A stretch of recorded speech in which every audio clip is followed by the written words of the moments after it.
Bismillahirrahmanirrahim. Assalamualaikum warahmatullahi wabarakatuh.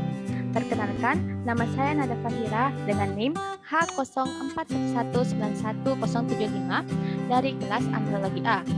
Pada kesempatan kali ini, saya akan memaparkan presentasi jurnal. Adapun judul dari jurnal ini yakni Association of Testosterone Therapy with Mortality, Myocardial Infarction, and Stroke in Men with Low Testosterone Levels. Jurnal ini merupakan jurnal penyelidikan asli yang bertujuan untuk didapatkannya hasil penelitian ini.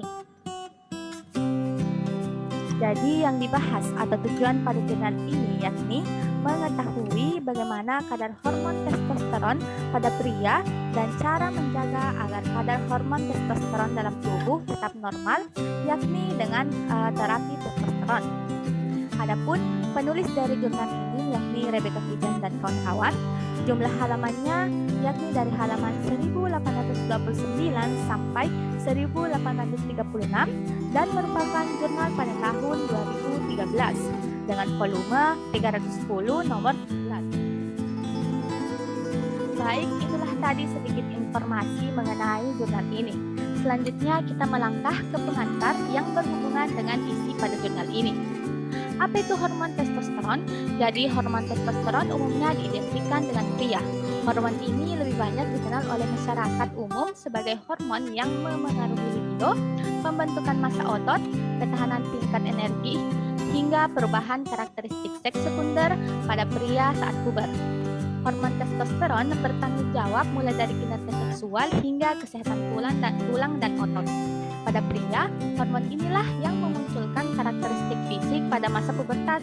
Saat menginjak remaja, seorang anak laki-laki akan merasakan perubahan dalam dirinya, seperti suara menjadi berat atau mulai merasakan hasrat seksual. Semua perubahan yang normal ini, baik fisik maupun psikologis, dapat terjadi karena adanya fungsi hormon testosteron. Nah, hormon testosteron adalah salah satu hormon reproduksi pria atau hormon androgen. Meski demikian, wanita juga memiliki hormon ini dalam jumlah yang kecil. Hormon testosteron berperan dalam perkembangan organ reproduksi pria dan seksualitasnya. Pada pria, sebagian besar hormon testosteron diproduksi di testis. Proses produksi testosteron ini terjadi berkat kerjasama hipotalamus dan kelenjar pituitari di otak. Hormon ini juga dihasilkan oleh kelenjar-kelenjar adrenal yang terletak di atas ginjal dalam jumlah sedikit. Sementara itu pada wanita, hormon testosteron dihasilkan oleh kelenjar adrenal dan hidung telur atau ovarium.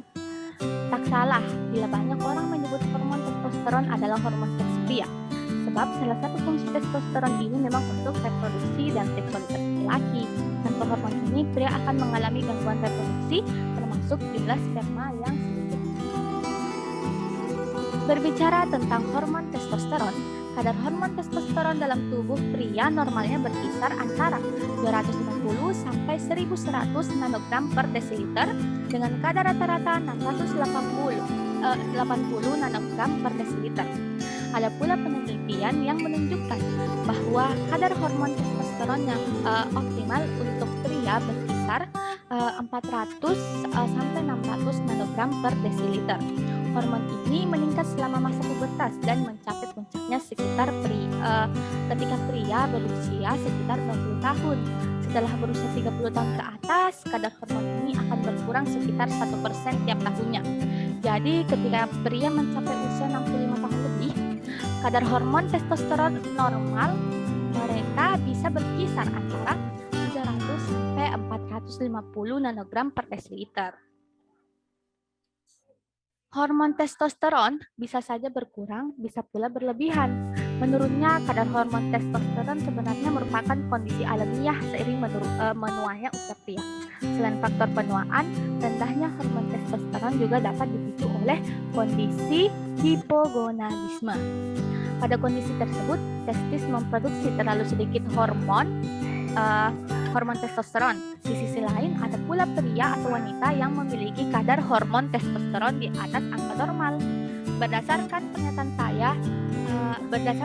yang saya paparkan, jurnal ini membahas mengenai bagaimana kadar hormon testosteron pada pria dan cara menjaga agar kadar hormon testosteron dalam tubuh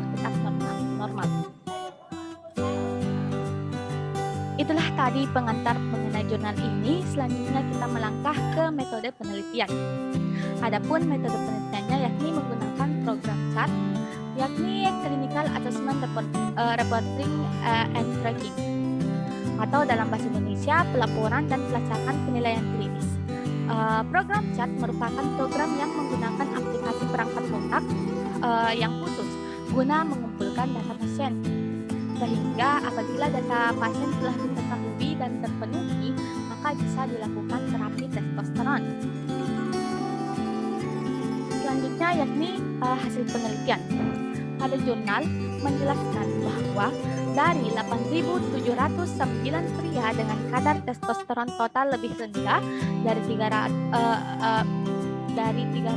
nanogram per desiliter, 1.223 pasien itu mengalami terapi testosteron setelah rata-rata 531 hari setelah angiografi koroner. Dari 1.710 kejadian, ada 748 pria yang meninggal, 443 mengalami MI, dan 513 mengalami stroke. Dari 7.486 pasien yang tidak menerima terapi testosteron, 681 meninggal, 420 mengalami MI, dan 486 mengalami stroke. Di antara 1.223 pasien yang menerima terapi testosteron lagi, 67 meninggal, 23 memiliki MI, dan 33 mengalami stroke. Nah, dari hasil penelitian ini, untuk menjaga kadar hormon testosteron, sebagian pakar itu merekomendasikan untuk memantau kadar hormon testosteron tiap 5 tahun sekali, yang dimulai sejak pria berusia 35 tahun. Jika diketahui bahwa Anda memiliki kadar hormon yang terlalu sedikit atau mengalami gejala rendahnya kadar hormon testosteron, dokter mungkin akan menganjurkan terapi hormon. Dalam melakukan terapi ini, dokter akan mengawasi kadar hormon testosteron secara ketat untuk memastikan kadar hormon tidak menjadi terlalu tinggi. Kekurangan testosteron dapat disebabkan oleh infeksi dan cedera pada betis, masalah pada tiroid atau kelenjar pituitari, dan lain-lain. Ketika kadar hormon testosteron menurun, pria akan mengalami gejala yang berkaitan dengan fungsi seksual seperti ketiduran, berkurangnya hasrat seksual, serta berkurangnya frekuensi ereksi. Sementara itu, dampak menurunnya kadar hormon testosteron terhadap perubahan psikis secara lain cenderung merasa depresi atau sedih, yang berujung pada menurunnya kualitas hidup, gangguan tidur, dan lain-lain. Sedangkan pada wanita, kekurangan hormon ini dapat mengurangi libido atau gairah untuk melakukan hubungan seksual. Sedangkan kadar testosteron yang tinggi juga membuat pria cenderung mengonsumsi alkohol dan merokok, serta meningkatkan risiko cedera karena perilaku impulsif. Pada wanita, kelebihan hormon testosteron dapat mempengaruhi penampilan fisiknya tentu saja, seperti kelebihan di tubuh, timbul jerawat, dan lain-lain. Marilah kita melangkah ke kesimpulan pada jurnal ini. Perlu diketahui bahwa terapi ini belum tentu bisa dijalani oleh semua pria. Seorang pria yang diduga atau diketahui menderita kanker prostat atau kanker payudara, penyakit ginjal, hati, atau penyakit jantung dianjurkan untuk tidak melakukan terapi ini karena dapat meningkatkan risiko komplikasi terhadap penyakit yang dideritanya.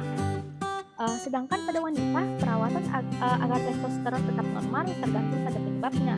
Umumnya, penanganan kondisi ini meliputi pengobatan medis dan perubahan gaya hidup. Baik pria maupun wanita sangat disarankan untuk menjalani pola makan dan kebiasaan hidup yang sehat. Hindari mengonsumsi minuman beralkohol secara berlebihan, serta membiasakan berpikir positif dan mengurangi stres. Jika mengalami gejala-gejala yang telah ditekankan tadi, segera konsultasikan ke dokter untuk mendapatkan penanganan yang tepat. Terapi testosteron bisa membantu membalikkan efek hipogonadisme, tapi belum jelas apakah terapi tersebut bermanfaat bagi pria yang lebih tua dan sehat. Baik, marilah kita melangkah ke kelebihan jurnal. Adapun kelebihan yang pertama yakni merupakan jurnal penelitian asli, sehingga tidak diragukan lagi penelitian. Yang kedua, penggunaan teori yang mudah sehingga dapat dipahami. Yang ketiga, penulis menggunakan cukup banyak referensi. Dan yang keempat, pembahasan pada jurnal ini dibuat secara singkat dan padat. Selanjutnya, yakni kekurangan jurnal. Yang pertama, penggunaan tata bahasa yang sulit untuk dipahami. Yang kedua, penulis tidak menjelaskan secara langsung tujuan dari penelitian ini sehingga Pembaca harus mengambil kesimpulan terlebih dahulu sehingga diperolehlah tujuan dari penelitian ini. Baik, demikian itulah tadi pemaparan presentasi saya mengenai jurnal ini. Kurang dan